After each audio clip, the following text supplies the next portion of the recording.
trouvera femme de valeur, la joie parfaite de son mari et ses enfants. La paix leur rend bien, et son mari dira ma louange. Il trouvera femme de valeur, la joie parfaite de son mari et ses enfants. Alléluia bana nzambe na yeko pesa bidombo te na kombo na Yesu Masia. Tikete nzambe apambola bino oyo bo ndimi ko yambanga na banda kuna bino. Nzambe akansila bino, nzambe apambola bino bisika nyonso bino bozali bana nzambe. Tikete grâce à nzambe zali ko na bino, faveur à nzambe zali ko na bino, loboko na nzambe zali ko na bino, babula bina nzambe, bana na nzambe sika bobelemi. Na Yesu sunga muhungu na nzambe, ngai naza mama na bino, musai na nzambe, na benga bina kombo ya Pasteur Esther Kiasi. Na Yesu sumokolo lelo pona kosola bana nzambe sika nyonso bino bozali dans le monde. Oyo bozolandanga lelo toyebi ke vraiment site oza suivi partout dans le monde. Bato bazo benga de partout bazali za bazana Chine, eza bazana États-Unis, na Afrique, na Congo. Bato lolenge ni bazolanda site otikete vraiment nzambe apambola. Nzambe o inspira ki site o po epambola yo lelo. Yango na ye kopesa yo mbote na kombo na Yesu Masia. Tikete nzambe apambola sika obelemi. Lelo eza mukolo na yo ozo yo kangai lelo. Nzambe asepeli susu yako sala biso ngolu pote toyeba suko solola à travers média. Nzambe apambola ndeko na nga ozolanda nga lelo. Na ye na message oyo vraiment nzambe tie suna motema na nga pona ba ko partager na ndeko na ngozo landanga nyonso tozomona eza bolingo na nzambe yango na nzambe abi atila biso toujours liloba, atila biso toujours liloba parce que liloba neza capable de changer bomo na biso, liloba neza capable de pesa biso guérison, liloba neza bilei na biso mikolo na mikolo bana nzambe yango na ndeko na ngai lelo nzambe pesi sur liloba en fait liloba o eba suko sunga yo Bible dit qu'il a envoyé sa parole et sa parole nous guérit. Alléluia. Liloba na nzambe ezali kisi, liloba na nzambe ezali kisi oyo soki yekat na bomoi na yo ezali kopesa yo ba solution, ezali kopesa yo guérison, ezo changer libala na yo, ezo changer bana na yo, quelle que soit situation oyo zala ngo lelo yo ozolanda ngai lelo tikete poto za disposer poto siko zo tana kolanda ngai tikete nzambe na lola apambolo na kombo na Yesu Masia siko belemi. Yango na bana nzambe soki vraiment bezo recommander biso ke à toutes les choses segeli to ba toujours ko recommander moment no maboko na nzambe sikate sika yo belemi ndeko na ngai soko ko gumba mutu to ba la boko reconnaître nzambe o pesi so pema na bomoy to ba la soko kumise na grâce aussi ko sala so pote ngai na yo to ba susu ko solo à travers média yango na to gumbi bitu na so na kombo na Yesu pe Dieu na nga to bondelo au nom de Jésus. Éternel Dieu de gloire, Seigneur, dans le nom puissant de Jésus-Christ de Nazareth, Papa nazali ko recommander moment na maboko na yo, Saint-Esprit de Dieu tikete ngana kita yo mata. Tikete o nyonso azoyo kanga lelo na kombo na Yesu Masia. Papa tikete o legala ko visiter pena ko pambola moko na moko aza disposer pona kolanda vidéo o Seigneur o Dieu. Yango na tikete ngai nazala instrument na maboko na yo afin que Seigneur mon Dieu mo nazala kana la bénédiction o no so kolanda ngai azala béni na kombo na Yesu Masia. Tikete ngai na kita afin que yo mata. Lokumu nyonso kolo yango ezonge pa na ramener ba pensée surtout captive à l'obéissance du Christ na kombo na Yesu pena netoli pena tomboli kombo o eleki ba kombo nyonso kombo na Yesu Masia zwa lokumu na moment opezo nkembo po to za nzambe na kombo na Yesu Kristo bondeli. Amen. Alléluia ndeko na nga na ina message moko lelo bana nzambe ozolanda ngai na ebiki bolandaki ebele na batu dans le monde balandaki vidéo na salaki si l'harmonie conjugale bana nzambe na parlaki c'est le mariage. Soko landi yango nanu te kende ko yoka ngo pe olanda ngo na ebike à travers vidéo wana nebike ko pambola bomoy na papa yo landi yango nanu te zwata ya ko visionner vidéo wana na ebike ko pambola bomoy na yo mama ko pambola bomoy na yo yango na lelo nzambe atiso na motema na nga bana nzambe sika no sobozali na ye ko parler na sujet moko vraiment oyo ezo pambola biso tant que bazo ba parents po tenga moko naza mama naza na bana mitano naza na mobali naza marié naza na vraiment bana o ba pusani déjà naza o vraiment nzambe asili ko pesa ngai grâce naza na bakoko naza bana ba pusani yango na nzambe si sous Seigneur par sa grâce amemeli biso sous message oyo ko pambola yo. Lelo n'a parlé sur le premier ministère. Le premier ministère c'est la famille. Ministère à liboso bana nzambe za libota na yo. Avant que on le sala mususu. Avant que on a étape mususu. Avant que on le sala musala ya nzambe. Avant que on te ya bana na nzambe. Avant que on sala autre chose, on sala o nyoso. Nzamba bengela ki o sala. Esengeli o sala liboso. O bongisa liboso. Ministère à liboso on nzamba bengela ki yo. Alléluia, bana nzambe. Notre premier ministère, c'est ta maison. Le premier ministère, c'est ta maison. Nakuna yo, eza ministère ya liboso nzambe apesi yo. Okoki jamais koleka ministère oyo. O sote yango okolo kosala musala ministère mususu ne faut banda liboso na kati ya ndaku na yo. Il faut d'abord ko bongisa ndaku na yo. Il faut d'abord ko arranger ndaku na yo. Il faut d'abord ko tia ordre na ndaku na yo. Esengeli o éduquer liboso bana na yo. Esengeli o talisa d'abord liloba na nzambe na bana na yo. Esengeli o éduquer, o corriger, o instruire liloba d'abord na kati ya ndaku na yo. Alléluia. Nde ministère wa mi balende o te ya bana na nzambe. Mais au kobanda liboso na ndako parce que premier ministère eza liboso libota na yo. Libota na yo on nzambe apesi yo. Yangwana liboso bana ministère na kati ya ndako parce que biso nyonso toza bana nzambe to bengami. Alléluia. Nzambe abengi biso na musala na ye. Ye on nzambe apesi yo bana. Yo on nzambe apesi yo mobali. Yo on nzambe apesi yo mwasi. Esengeli obongisa liboso ndaku na yo mama. Esengeli yo papa obongisa liboso ndaku na yo. Esengeli ofandisa liboso bana na na kati ya parole. Amen. Parce que ndaku eza na liloba te eza ndako kokufa bana nzambe. So tokena liloba na nzambe to fongoli ba Bible na biso. Tokena na Genèse 1. So koza Bible koza vraiment lipamboli makasi. Tozui na Genèse 1, 27 à 28. Bible le bien biso boye. Dieu créa l'homme à son image. Il les créa à l'image de Dieu. Il créa l'homme et la femme.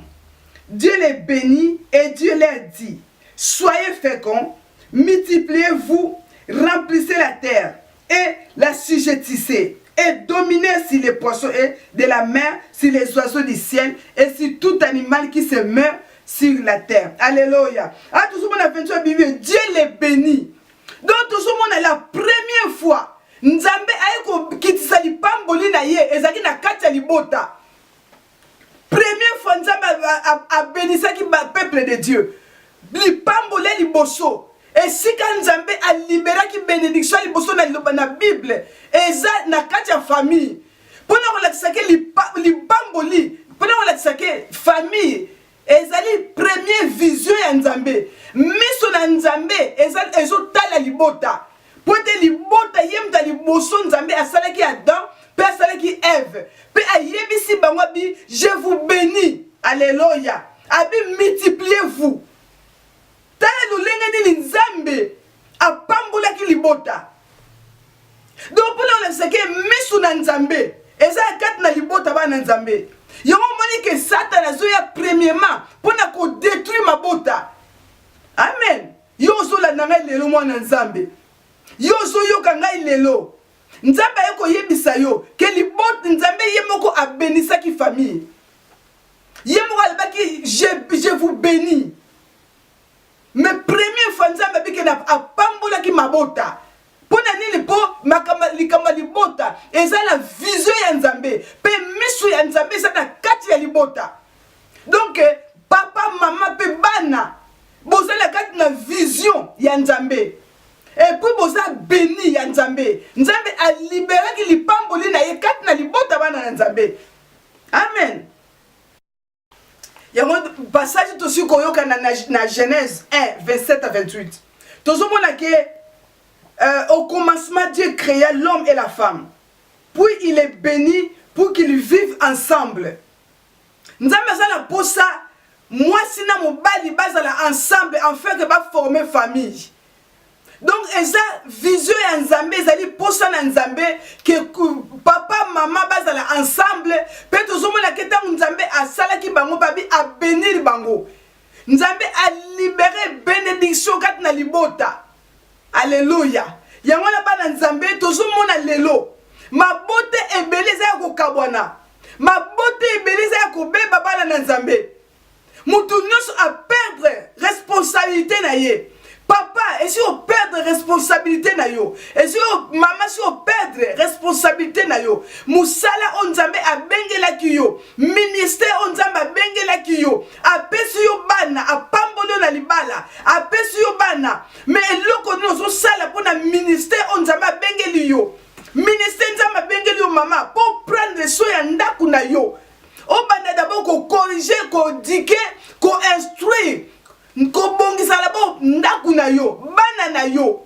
Bible dit que les fruits de mes entrailles, Nzambe apesi yo bana, bana ozana bango. Eza bana Nzambe apesi yo.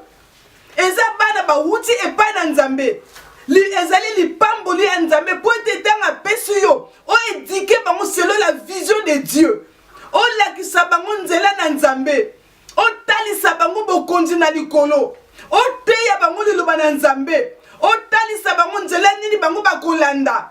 Bana baza lipambo liko ute pa na nkolo. Yango moni Nzambe tanga salaki Adam. Asalaki abi il n'est pas bon que l'homme soit seul. Nzambe a sepelaki te que Adam azala ye moko. Nzambe a constaté que Adam aza seul. Mais atikaki nekta wana te bana na Nzambe. Atikaki nekta wana te. Et puis tant aye ko former tant aye ko lalisa Adam pongi tozomona ke tant asali liboso Adam a constaté que ça seul. Après aye ko former ba nyama nyoso ya zamba babi ke Nzambe a poussé ba nyama na pa ya Adam enfin que apesa bango ba kombo tozomona ke makamba libala ezala bato bazana maturité. Donc ozomona ke Adam mbala moko akome ko sala musala ko nommer ba nyama jusqu'à ce que aye ko mona ke amona kite parmi ba nyama nyoso oya zalaki lokola ye. Pona tanyo suwana eza moment ya maturité, moment ya kokola. Makambo libala eza makambo mutu akoli. Alléluia. Yango le tozomona libala même les hommes comme ba garçon na kati ya libala comme ba garçon. Yo papa ozotambo na kati ya ndaku eza lokolo ozana na couche eza lokolo ozana na sisette. Amen. Pona nili po ozokola te papa. Ozana bana bakomi kutu mayele koleka yo. Bana bakomi même kopesa yo éducation. Bana yo papa ozana milangwa na kati ya ndaku. Ozuya na masanga na kati ya ndaku. Ozuya osu langwa ki. Éducation nini yo kopesa na bana.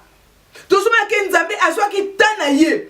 Tama constater que Adam aza seul. Mais apes abala monta letsaki pongi pour alongo la côte wana. Azwaki temps ya kotala lo lenge nini. Adam akozala na banyama wana. Lo lenge nini akotravailler selon musala on Nzambe atindaki asala. Donc Nzambe asalaki banyama na pe apusi mon pa dapo an nommer bango. Pe azwaki ta ya ko nommer nyama moko na kombo na ye. Pe jusqu'à ce que silisaki musala na ye mais a constaté que mon côté azalaki lokola ye. Donc akomaki na niveau ya maturité, akomaki na niveau ya kokola. Ya mwana yo papa esengeli okola. Ozala exemple pour na ndaku na yo. Bible lobi na biso na Psaume 11. Na Psaume 11 verset 3, Bible lobi boye. Quand les fondements sont renversés, les justes, que ferait-il? Quand les fondements, yonde papa, yonde ozali éclairer na ndaku na yo, yonde ozali mutu ya ndaku, yonde ozali exemple ya liboso na kati ya ndaku, babi soki fondement eza renversé, siko bana basala nini? soki fondement yo papa oza renversé, yo moko papa oza milangwa, yo moko papa oza muta ekobo, yo moko papa oza muta mayuya, yo moko papa oza mutu moko désorganisé, ozali désorganisé, ndaku na yo ekozala koma, bana na yo bakozwa exemple na yo koma. Si le fondement est renversé, et les justes, que feront-ils? Amen. Les deux hommes bana baza ko palangana. Motema na nzambe zo sepelate. Bana sengeli to taisa bango nzela ni balanda. En fait que ba bungati. Bana bakota na kati na vision ya nzambe. Bana na yo lobi baza ba prophète Jérémie. Bana na yo baza oyo nzamba ko utiliser lobby. Bana na yo nzamba pesa ki elanga, nzamba pesa ki musala. En fait que o sala pona musala nzambe, e sala pona nzambe, o edike bana na yo, o talisa bango nzela balanda lobby, bako bunga nzela te, bako zonga titre na makolo na Yesu. Amen. Et sengeli bana bazala edike totangi na Deutéronome 6:5 bana nzambe, vraiment to fonga la Bible na biso sika bozali, et vous avez une bonne chose ensemble, to ba vraiment ko vérifier les écritures. Il y a une fois que vous avez les chrétiens à Beretta, on est toujours vérifier maloba na nzambe. Ba yeba o bazote ya ba mwiza solo te. Tozu Bible le bina biso na Deutéronome 6. Bible dit que à partir à 5. Tu aimeras l'Éternel ton Dieu de tout ton cœur, de toute ton âme et de toute ta force. Et ces commandements que je te donne aujourd'hui seront dans ton cœur. Tu les inculqueras à tes enfants et tu en parleras quand tu seras dans ta maison. Alléluia. Babi commandement oyo. Et singeli o inculquer ango na bana na yo. Po oteya bango ba commandement ya nzambe. Oteya bana na yo balinga nzambe. Eza nzela kaka moko. Okoko lakisa bana na yo nzela ya Yesu Masiya. Jésus-Christ est le chemin, la vérité et la vie. Ezala nzela mususu te bana bakoki ko landa mona na nzambe ozo landa ngai. Papa oyo ozo landa ngai lelo, mama ozo landa ngai lelo. Ezaka na nzela moko okoko taisa bana na yo. Nzela ezami balete, nzela ezali Yesu Masiya. En dehors de Jésus n'a pas la vie. En dehors de Jésus n'a pas la vie bana nzambe. Nzela eza moko, le chemin c'est Jésus. Ezala nzela moko ko taisa bana na yo. Maluba na nzambe esengeli o enseigner on akati ndaku na yo parce que église ali boso on mona ki Noé tango délige yaki batu bakotaki na kati na arche bana na yo nyonso tu bakotaki ba witi nyonso bakotaki na kati za famille mobimba ya Noé. Église ali boso ya Noé zaki libota na ye mais lelo to négliger église ali boso to négliger bandaku na biso. Notre ministère est le premier ministère que Dieu nous a donné. Tosali ya monini. Alléluia. Le ministère, l'onction que Dieu m'a donné, l'onction que Dieu m'a donné. Mais première place pour libérer onction, c'est dans ta maison. Premier culte, première église, ezanda kunayo mama, ezanda kunayo papa. Teya bana na yo liloba na nzambe. Enseigner bana na yo. Lakisa bango que Jésus revient bientôt. Yebisa bango balongwa na masumu. Yebisa bana na yo que balanda nzela nzambe. Yebisa bango que Jésus Christ est la lumière. Sans Jésus, la vie, tu n'as pas la vie. C'est Jésus qui est la vie. Talisa bana na yo. Soki bazana Yesu te bana baza batako kufa bana nzambe. Alléluia. Proverbe 22, dans verset 6, c'est Bible de Bisoboye. Instruis l'enfant selon la voie qu'il doit suivre. Et quand il sera vieux, il ne s'en détournera pas. Alléluia. Babi, oh, yonde papa, yonde mama, oh, enseigne nzela nini bana na yo bakolanda. Donc, eza musala na yo papa, musala na yo mama. Mais lelo ba para ba perda. Ron na bango, batika ba sango, bate ya bana na bango. batika responsabilité na basango catholique bate ya bana na bango, batika ba professeur bate ya bana na bango, babi yo para enseigne mwana na yo nzela nini akolanda tanga kokoma mukolo akobunga te, meme abungi akozonga toujours na nzela oyo papa oyo mama olakisaki mwana na yo. Mais le problème est qu'avant que on lakisa nzela wana yo moko il faut yeba nzela wana. Alléluia. Babi o enseigner mwana na yo. Na donc on peut se donner exemple moko bana nzambe. Na yebi libota moko, libota na bazaki na bana mibale. Na wana bazaki na bana mibale. Mwana moko akomaki na 6e primaire. Baye ko remarquer que mwana wana azaki mayela bane ko travailler très bien. D'un coup mwana zo travailler souté. Ba professeur abi mais problème nini? Mwana zo lo bali souté, mwana komi calme avec classe lo bakali souté. Ba parents batindi ba lettre ba école tindi lettre na ba parents, ba bina monto moni changement makasi na bomo na mwana bino. Batuni mwana en tout cas problème ezata bino biso za biso bien na ndako toza na problème te. Mwana poussali muke ta akeko eko ko sa 11 ans. Après ba parents ba kuta na mwana ba bi non en tout cas il faut to solo là parce que comportement au komi nango tozo comprendre parce que to bokola ki oboyete to éviter problème na yo nini. Mwana bi ke mama papa bo fanda to solo là ba fandi mwana bado yebisa bango abi papa lokolo botuni ngai tika na yebisa bino problème nanga abi soki nga na koma boye bo se souvenir mukolo moko bo bundaka na ndaku siko mukolo bo bundaka biyo papa ozwaka sani ya mbele o visa ke pa na mama sani wana epanzanaka tangu sani epanzani na yoka kike na mutu nanga eloko moko epanzani donc ndenge sani epanzanaka na santangi ti na mutu nanga parti ya mukolo wana mayele na ngai esila a rappeler bango ndenge elekelaka a rappeler bango na ndenge mama na bango atikalaka ni na kati ya bitumba na bazaki papa na mama mwana atelemaka na porte chambre azolanda azomona lolenge nini ba papa na mama bazo swana lenge bazo bunda oke na mama na papa na mama bakomai ko mema bana na église pour ba délivrance bakomai ko benga na milimo mabe oke problème ezaki bango moko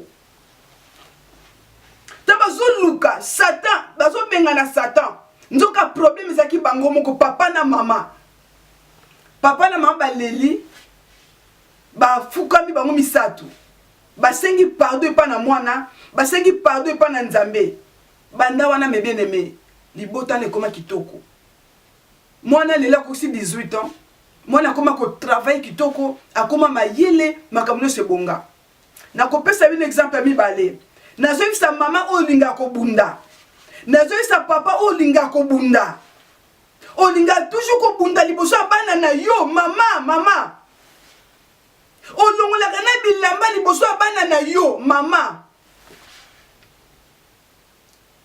mwana o azaki bébé on a pesa un exemple mwana azaki bébé nouveau né azaki na ba 3 mois un jour ba parents bazoko bunda mama na papa batikala ka nili kola bitumba mama bilamba epasuki papa atikali mutakala s'il vous plaît boni misanga na kombo na Yesu Masia bitumane zaki makasi mwana lala na kito kwa zaki bébé mais mwana so balaka miso bike mwana za na ye bébé ba yeko remarquer mwana poussa ne kusa 7 ans mwana lobakate mwana lobake lokote babi non ba vérifier ba sali ba examen mwana o il fallait aloba parce que abotama ki normal nde musali na nzambe ayeko yebisa ba onke ezana likambo moko esalama na couple na bino ezana bitumba moko elekata mwana o zaki bébé yo okanisaka bébé amonaka te makambo nyonso salaka bébé wana amonaka yo bébé azana matoyi bébé azana misu tango bundaka na chambre na ndaku na yo bébé ozo négliger oyo ozomona ke aza na ye bebe me yebaka ke makambo nyonso osalaka bebe wana aza au courant. Na ye koyebisa yo olinga bitumba, na yebisa mama oyo alinga bitumba, mama oyo azanga patience, mama oyo aswanaka na miso ya bana, mama oyo abundaka na miso ya bana. Nazokoyebisa yo lelo babilakisa mwana nzela alanda po lobi abunga te. Alléluia. Ya mwana yako yebiso ndeko na ngai. Nzambe atininga message ona koyebisa yo. Nazaka instrument o nazo ganga. Nazaka instrument o nzambe atelemisi lelo. Pona bimabota, pona ba couple. Ya mwana nazo na ba message ona hote 243. Afin que bana na nzambe ba iba ko yoka message de la part de Dieu. Yo mama arrange ndaku na yo. Bana ko talisa bana nzela nini balanda. Yo mama o alela na kanda. Alléluia. Yo mama o lalaka toujours na kanda. Yo papa o lalaka toujours na kanda. Mais na so bibe so pekisa ko lala na kanda. Tango lalaka na kanda wana, o makamne le kana ndaku na yo. O ba esprit ne ko ataka kanda kuna yo. Yo on a journée so bo discuter na papa. O ko lobisa sou papa te, o ko service sou papa te, o kanga kanda. O komi ko loba mabe, ya ko fungola ba porte, ozo ko benga ba démon, ozo ko benga sata akota na kati ndaku na yo, pe appuyer ndaku na yo. Lelo kimia, pourquoi kimia ezana ndaku na yo te? Le diable vient que pour voler, détruire et égorger. Eza yiba kimia bana na yo, eza yiba kimia na libala na yo, eza yiba ebele ba bénédiction no sa yiba lelo tala ndako no ndenge ezali ndeko na ngai. Mukana nzambe na Psaume 127 verset 1. Mukana nzambe zo talisa biso boye. Si l'Éternel ne bâtit la maison, ceux qui la bâtissent travaillent en vain. Pendant la sake bâtisseur ya ndako, bâtisseur ya famille ezali Yesu Kristo. Babi soki Yesu azate, yo ozotonga ndako, ozotonga en vain. Parce que Yesu nde fondement ya libote ya famille. Yesu Kristo fondement ndeko na ngai. Soki Yesu aza fondement na libota na yo te, ozo travailler en vain. Yangwana mama nazo boto na kombo na Yesu Masia. Senga Yesu azala mwinda na kati na ndako na yo. Senga Yesu a éclairé libota na yo. Benga bana na ona mesa. Cha Bible. Bana ko taisa bango maloba na Nzambe. Bana ko teya bango maloba na Nzambe. Yebisa bana no ke tika masumu. Yebisa bana na yo que Jésus revient. Yebisa bana na yo que l'enfer existe. Alléluia. Teya bana. Soko yebi Yesu te okokene na enfer. Yebisa bana na yo ke nzela obuzolanda so botiki yango te. Yesu soka zongi lelo okena enfer. Teya bana no la réalité, teya bana no bana Nzambe. Talisa bango mwinda no bana Nzambe. Nzela zakaka moko talisa bango nzela Yesu Masia mama. Tala vina yo mama, tala itambolo yo mama. Tala lo lingo so traité bana na yo mama. D'abord olinga ko mama na église te. Otika ka bana na ndako. Tango tongaka bana na yo baza wana. Tango melaka masanga bana no baza wana. Tango kritika ka baninga bana no bazo yoka yo. Vina yo bana baza okura vina yo mama. Yonde sengelo za la kolone ndako. Yonde sengelo za la mwinda na kati ya ndako. Yonde mama o memaki bana na libumu na yo. Okolinga bana no bakufa. Okolinga bana ba ke na enfer. Okolinga bana ba balala na ténèbres. Okolinga ofungola ndako na yo. Kanisa douleur d'enfantement. Kanisa passe monaki na maternité. Kanisa mukolo ko bota mwana na yo. Kanisa césarienne o basala yo. Kanisa makolo o vimba yo. Kanisa ndeko na ngai. Tala bana na yo ndeko. Yo mama si ozwa mbongo nyonso ya bana. Esi okotela ngoli kelemba. Na pekisi yo te. Pona ni poso ko prendre soin ya bana na yo te. okoma kolesa bana no biloko oyo beba wana pona ni mbongo nyoso yo papa mbongo nyoso tu otiomba ba conteneur otia ba conteneur mbongo nyoso tu balupango nyoso so somba na Afrique okolala kango mukolo nini bandako nyoso so sombi mukolo nini kanisa tala libota ndi baso piye yo kanisa lelo famille no batelemeli yo mais mbongo wana esengeli occuper libota na yo. Bible bina biso na 1 Timothée 5 verset 8. Bible dit que si quelqu'un n'a pas soin des siens et principalement de ceux de sa famille et il a renié la foi et il est pur qu'un infidèle. Eh. Amen de kunangai. Oyokelo bana nzambe ndenge soso bana lubana ye. Abi yo liloba oyo yipona yo o néglige ka libota na yo. Yo otia libota na yo na sima. Babi nini? Babi si quelqu'un n'a pas soin des siens. Si on prend des soins, il y a bana na yo te. Si on prend des soins, il y a ndaku na yo te. Tu es plus qu'un infidèle. Attends parle en langue. Attends on a ba don. Attends que na mikolono son église. Attends kabola ka mbongo, on pesa ka bola mbongo na yo. Attends soutenir ka ministère na ka église. Mais ce qui quand on prend des soins, il bota na yo te, tu es plus qu'un infidèle. Et ça ngaba na lobi yango te, liloba na nzambe mte lobi yango. Et la parole de Dieu oui et amen. Amen. Ce qu'on néglige ka. Mbongo nyoso zwaka. OK tonga ba flat. Mbongo nyoso soko zwika. OK Congo. Mbongo soko zwika. Ba hotel ozotonga. Mbongo soko zwika. Otindi na batata mwasi, otindi na bakoko. Ndaku na yo moko zo négliger maman papa.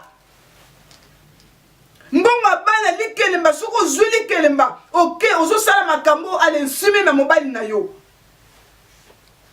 Tu es plus qu'un infidèle maman, tu es plus qu'un infidèle papa.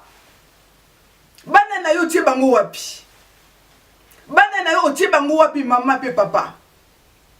Ya wana nzamba so benga yo lelo. Tala bana na yo makambo ebele so leka ndako no so yeba tie. Tango yo lalaka. Eloko de leka na ndako na yo. Tala ndako no ténèbres fandi na kati ya ndako na yo. Na ndako no mo koma wenza bandoki. Esika bandoki basala ka feti. Esika bandoki basala makambo na bango. Mais yo yebite.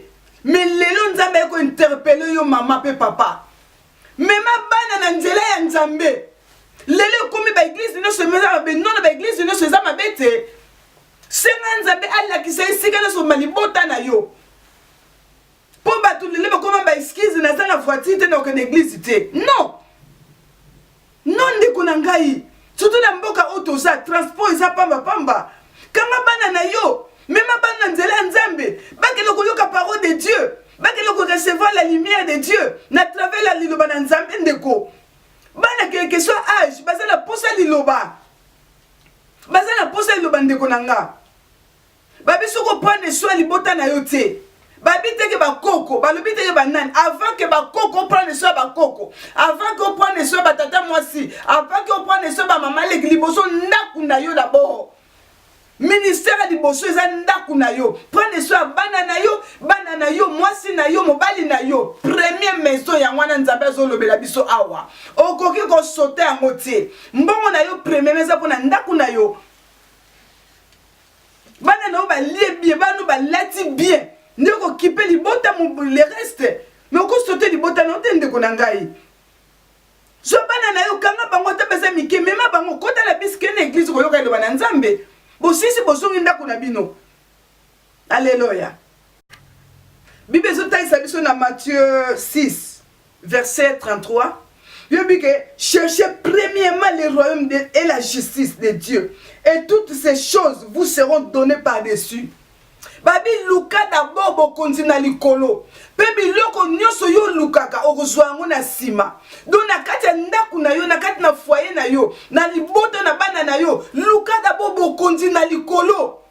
Luka d'abord bokonzi na likolo. Avant que on luka biloko mususu. Pour babi luka d'abord bokonzi na likolo et nyoso yo lukaka okozwa ngo na sima. Mais na ndaku na yo d'abord luka bokonzi na likolo.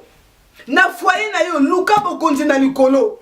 na couple na yo luka bokonzi na likolo ndeko na ngai toyeba ke Jésus revient bientôt Nzambe akotuna yo papa akotuna yo mama famille on apesaki osalaki nango nini nzela nini otalisaki bana na yo pourquoi bana na yo vie ezabwe parce que ça responsabilité na yo papa responsabilité na mama kotalisa libota na nzela nini bango balanda babi chercher d'abord les royaumes des cieux nakati ya ndako luka d'abord bonzambe nakati ya ndako na yo nde lumière na nzambe kokota nakati ya ndako na yo mwinda na nzambe kopela nakati ya ndako na yo soko luki bokonzi na likolo nyonso yo lukaka okozwa yango na sima okozwa yango na sima ndeko na ngai bana baza une grande bénédiction bana ozo négliger lelo baza basali na nzambe lo bakoteya sango malamu bango nde lo bakotelema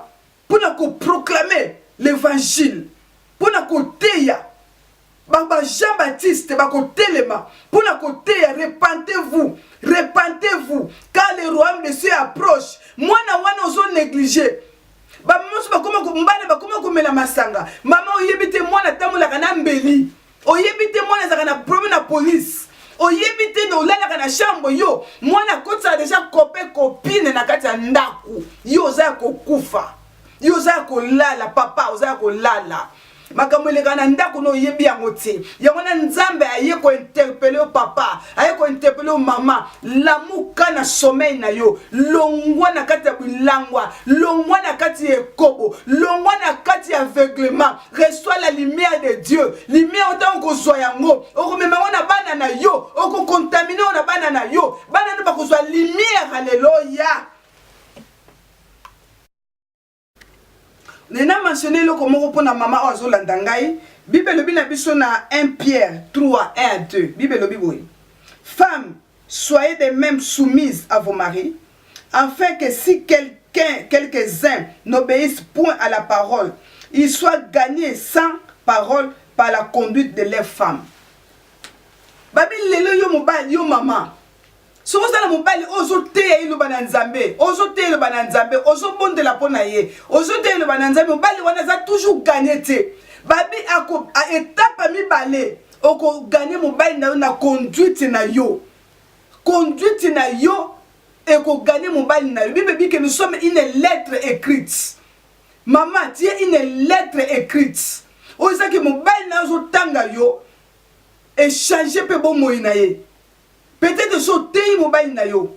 Peut-être sur que l'année l'église a landoté. Mais bana kota la conduite na yo. Tiketo le gars étape mi balé na conduite na yo na comportement na yo na langage na yo oko gagner mobile na yo. Et puis tant oko gagner mobile na yo libota no mobimbe ko za transformer ndeko nanga. Oko longa na étape o mi balo ba bengela toujours police. Quel que soit les cambo, osa toujours maboko kana misapese ke nakana 999 bandeko caractère wana toujours yango wapi biso ba mama congolaise biso ba mama africaine toyebi ba 99 tende ko na ngai toyebi mabolongo na se mabolongo wana nzamba pesa po fukama mabolongo lana na mabele ndeko na ngai tika makama 999 wana za makamo na biso te na Congo kuna nani to benga 999 est-ce que ambulance et police ezalaka est-ce que nini kuto est-ce que to yebi yango d'abord pourquoi to bungisi makambo na biso kitoko mibali bakomi lokola toujours bango en otage vraiment maman toujours mibali en otage pourquoi pour la police pour la 999 ndeko na ngai zonga na makambo na kitoko ba parents ba lakisa yo zonga na éducation ba para balakisa ndeko nanga biso to yebi police te biso to yebi 99 te wona za makambo na biso te yo zuli yango wapi ndeko ozuli yango wapi alléluia yangwana comportement na yo langage na yo caractère na yo ekote ya mobali na yo ekote langage eza langage ekote eko changer mobali ndeko nanga yangwana zonga loba na nzambe yo mama otiki lingomba ofani na ndako pourquoi luka église ko sambela bondela nzambe a guidé une église à malamu na lobi te ko yepa na ngai kaka non mais luka église o saka ko ko bondela yo na bana na yo yo na mobali na yo alléluia yo so la na ndeko message je pona yo nzambe apambola o vraiment nzambe akanisela yo prier na ngezali ke papa mama bana bosala uni nzambe za nzambe ya unité nzambe za nzambe ya désordre te nzambe za nzambe ya ténèbres te nzambe za nzambe ya lumière lubana nzambe zali lumière tikete lumière ya nzambe ekota na ndako na yo bana na yo baza ba prophète ba prophétesse bana na yo ba pasteur ba évangéliste bana na yo ba apôtre bana na yo bakozana bakobala mibali ya malamu bakobala basi ya malamu bana na yo bakozala ba mama malamu bakozala ba papa malamu basali na nzambe oya nguya lobi bana wana ozobokola bango na ndako bana nozomona wana ya wana mwana so azali mabende kogangela ye kobanga te social no gangela mwana na yo bible ezo recommande biso yango ndeko na nga ya wana ndeko ozolanda ngai tikete nzambe apambola yo nalingi nayebisa ndeko moko oyo akoki kobenga ngai vraiment amoni kaza na posa lisungi naza wana mpona bamama nyonso tu naza mpona bapapa nyonso tu bientôt par la grâce de Dieu tozobongisa programme ya monene oyo ezali koinvite bamama nyonso sans exception toto te uniquement les mamans donc programme oyo ezo kobengisa uniquement bamama bapapa vraiment cette fois-ci vraiment prochainement tozaka na posa bamama baya tokoparler concernant la femme. Nous allons parler. Et bah ça n'enzambe tellement bah vous allez belé. Na kozonga la bino susu na route 243. Na yo kopesa bino message pe ba date pe ba précision no surtout. Équipe mon bezali to kozonga to kopesa bino ba information no so. Mais na kopesa bino numéro na ngai bo benga ngai ozana problème azana posa na sunga na libota na sunga na situation sazana ngo vraiment naza disposé pour na yo ndeko na ngai. Numéro na ngai ngo ezali 074 24 31 88 29 et bana pe au défilé au komona yango o vraiment ko ozana posa to kutana li flet na biso yango ndeko na adresse na biso ezali awa donc so ozana posa to kutana yaka ndeko to kutana tozanga na Newton Green esika sango malamu esakola maka to banda 14h30 eza place moko ko bunga te ezaka na rompo moko ezawa na soki obengi ngai na koluka ndenge ni toko okutana yaka ndeko chaque dimanche tozawana na 14h30 à 16h30 tozoza ba enseignement kitoko tozana ba enseignement tozolanda bana nzambe bozanga te nazoko inviter ba famille nazoko inviter yo ozangi place ko sambela Yesu Christ azozonga kala te telema ndeko na ngai na ko encourager yo telema yaka to bondela ensemble yaka to lukelongi na nzambe ensemble nzambe akozanga kopambola ote yamana benganga pasteur Esther toko partager soko za na posa na ko bananda ko na ko ya soko za na problème toko partager toko prier ensemble so za situation que zo déranger yo vraiment nebi que Saint-Esprit kat na biso ayeba toujours ko sunga biso ensemble dikete nzamba pambola libota na yo bana no ba pambola mana kombo na Yesu kimia na nzambe za libala na ona kombo na Yesu Masia loboko na nzambe ezali kolo na yo nzambe apeso makasi nzambe asunga yo quelle que soit situation zo traverser nzambe ayoka yo nzambe amemela yo kimia na kombo na Yesu Masia za batake nyoso eyaki na libota na yo na kombo na Yesu nazali ko réduire dans les néants nazali ko anéantir toute puissance maléfique et démoniaque oyaki ko perturber libota na yo ezala nul essence fait na kombo na Yesu Masia zana kimia loboko na nzambe ezali ko na yo aneo to bandaki na Yesu to suka na Yesu nzambe abatela pe nzambe pambola yo kimia na nzambe ezali ko na yo na kombo na Yesu Kristo. Bye bye.